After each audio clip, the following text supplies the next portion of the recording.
जब उन्होंने मृत्युदंड उसके लिए निश्चित किया निर्दोष को सबूत के आधार पर, तो उसने आंसू भर करके कहा कि आपने तो कर दिया है, पर मैं सच्ची कहता हूं, मैं निर्दोष हूं और गरीब हूं। तो वो हिल गए एकदम, मतलब आखिरकार हृदय तो सबके है। तो उन्होंने आंख मूंदी और कहा, अगर कोई परमात्मा है, ईश्वर है, वो सबसे बड़ा न्यायाधीश है, तो मेरे हृदय में कोई संकेत करो या प्रमाण करो। ये इसके आंसू कह रहे हैं कि निर्दोष है। मतलब रोता तो सब कोई है, ड्रामे में भी रोता है, ड्रामे में भी नहीं लोग रोते हैं, लेकिन तो पता चलता है ना ड्रामा, असलियत में जो बात होती है वो हृदय को हिला देती है।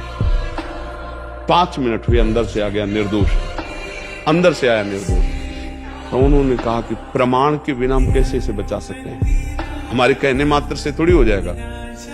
आप मान लो कह, तो मैंने इसको क्षमा किया, मैं तो आपके पास प्रमाण क्या है? फिर आपको कहा जाएगा कि आपको पहुंच चुकी होगी रकम, इसलिए आप ऐसा, वकील आपके खिलाफ हो सकता है कि सर हम आपको प्रमाण दे रहे हैं, आप उसके पक्ष में कर रहे हैं, इसका मतलब है कि उन्होंने थोड़ी देर के लिए भगवान से प्रार्थना की कि मुझे प्रमाण चाहिए। फिर वकील से बात की जो उसका पक्ष का था, एक बार फिर नीचे अदालत से जांच करते हुए हमको तो समय रखा और इन किन प्रकार उसको बचा लिया। जब उसको बचा लिया तब सोचा ऐसे कितने अपराध हमारे द्वारा हुए, अब इस जीवन में अपराध ना बने। मृत्युदंड बड़ा भयावह कृत्य है, हृदय तो एक बार सबका, अपराधी को दंड देने में कोई शोक की बात नहीं होती, लेकिन निरपराधी पैसे के द्वारा फंसा दिया जाए और आप भी जान रहे हैं, तो फिर उन्होंने त्याग पत्र दिया और संन्यास ले लिया। और ऐसे महात्मा हुए कि उनकी नस नस नाड़ियों से नारायण नारायण, क्योंकि ऐश्वर्य वैभव सब त्याग कर भगवान के मार्ग में चले ना, तो अब सच्चे बन गए। ये कंचन कामिनी गिराते हैं, अब वो सब था उसको त्याग के चले ना, नारायण नारायण नारायण नारायण। तो देखो, सत्य को साक्षी करके प्रमाणों के आधार पर ही आपको चलना होगा। आपका अगर हृदय कहता है ये निर्दोष है, तो आपको प्रमाण जुटाने पड़ेंगे।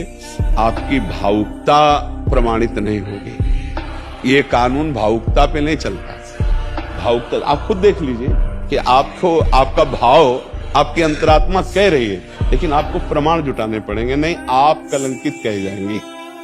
कि विपक्ष आपको बोलेगा कि हमारे पास प्रमाण है, लेकिन आप जो तो निर्णय आपका गलत है, या तो आपको अर्थ मिल चुका हुआ है, या आप धमकी से ऐसा, तो आपको अब उसमें आप क्या कर सकते हैं। इसीलिए भगवान को साक्षी करके जो सबूत मिले, जैसे उसी के आधार पर निर्णय करना होगा।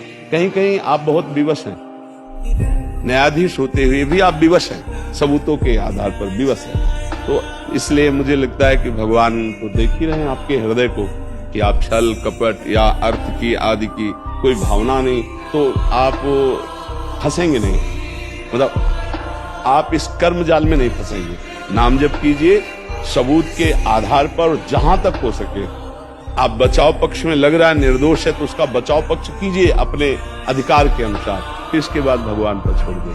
होई ईश्वरी जो राम रचि राखा, को करी तर्क बढ़ावे शाखा।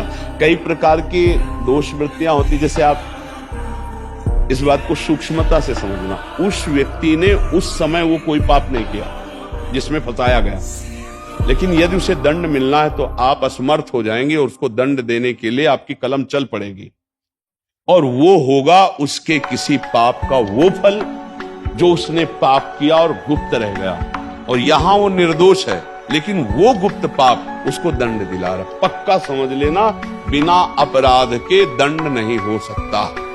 वर्तमान में वो बिल्कुल सत्य है कि उसने वो पाप नहीं किया, लेकिन उससे बड़ा भयंकर पाप उसने गुप्त किया जो अभी तक प्रकाशित नहीं हुआ, दंड नहीं मिला, तो उस पाप ने आकर ऐसी जगह फंसा दिया कि निर्दोष अवस्था में उसे दंड भोगना पड़ रहा है, जबकि वो निर्दोष है प्रगट में, पर अंतर का वो दोष उसका